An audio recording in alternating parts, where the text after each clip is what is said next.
சம்சார கடல்ல தத்தளிச்சிட்டு இருக்கிற நாம்பெல்லாம் வெளியே வரணுங்கிறதுக்காகவே இறைவன் வந்து பற்பல ரூபங்கள் எடுத்து ஒவ்வொரு வடிவமாக, மரமாக, மலையாக, கல்லாக எல்லாம் ஒவ்வொரு ரூபமாக இருந்து இந்த கலியுகத்துல இருக்கிறார்.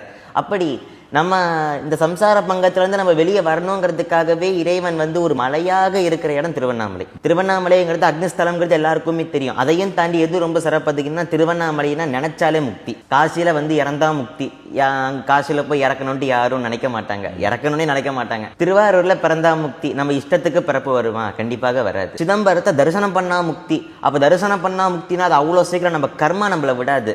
ஏன்னா அங்க போனா அந்த கர்மா டெலிட் ஆகும்ட்டு கர்மாக்கு தெரியும். ஆனால் கர்மா நம்மளை அமுக்கி உட்கார வச்சிடும், நீங்க போகாது அப்படின்ட்டு. அப்ப திருவண்ணாமலைனா நினைச்சா முக்தி. ஸ்மரணம் பண்ணா நமக்கு மரணம் வராது. திருவண்ணாமலையை ஸ்மரிக்கணும், ஸ்மரணம் பண்ணா மரணம் வராது. அப்பேற்பட்ட ஒரு சிறப்புக்கு உரியது திருவண்ணாமலை. அந்த திருவண்ணாமலையை ஸ்மரணம் அப்படின்னா நினைக்கணும். நினைச்சா எப்படி? இப்ப நான் பேசிட்டு